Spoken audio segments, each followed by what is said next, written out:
आज আমি বানাবো নিম পাতা দিয়ে আলুর ছেঁচকি। তো নিম আলুর ছেঁচকি কিভাবে বানাবো সেটা আমি শেয়ার করব, কিন্তু আমি আলু সেদ্ধটা যেভাবে করতে হয় আমি ওইভাবে আলু সেদ্ধ করে নিয়েছি। এবারে আলুগুলোকে আমি ছুরি দিয়ে পিস পিস করে কেটে নেব, তারপরে আবার আসছি। এবারে আমি একটা কড়াই বসিয়ে নিয়েছি, কড়াইয়ে অল্প করে তেল দেব। এতে খুব বেশি তেলের দরকার হয় না, তেলটা একটু গরম হোক। গরম হয়ে গেছে, আমি নিম পাতাটা দিয়ে ভেজে নেব। নিম পাতাটা ভাজা হয়ে গেছে, উঠিয়ে নেব।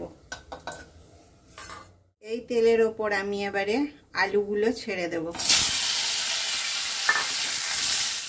এবারে একটুখানি হলুদ দেব, খুবই সামান্য হলুদ দিতে হবে, বেশি দিতে হবে না। নুন দেব। এখন আঁচটা আমি মিডিয়াম টু লো রেখেছি, কখনো মিডিয়াম কখনো লো করবেন, এইভাবেই আলু কটা একটু ভাজতে হবে। দেখুন এবারে একটু একটু লাল লাল হয়ে আসছে, এরকম একটু তলাতে আলুটা লেগে লেগে যাবে, তাতে ভয় পেতে হবে না, একটু চেখে নেবেন।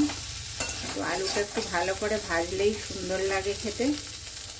এবারে আমার আলুটা ভাজা হয়ে গেছে, আলুটা একটু সাইড করে দেবেন, তারপরে নিম পাতাটা দিয়ে দেবেন। নিম পাতাটা একটু খন্তি দিয়ে ভেঙে ভেঙে দিলাম। এবারে সব কিছু একসঙ্গে মিশিয়ে নেব।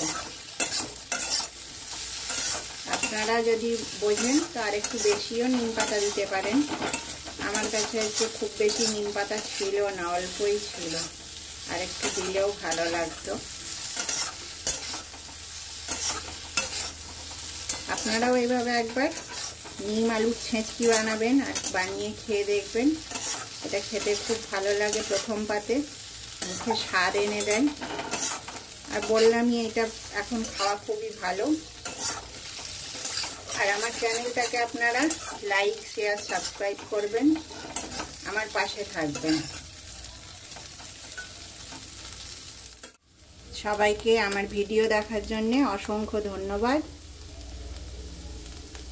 তাহলে আজ এই পর্যন্ত, আমার রান্না করা শেষ। নমস্কার।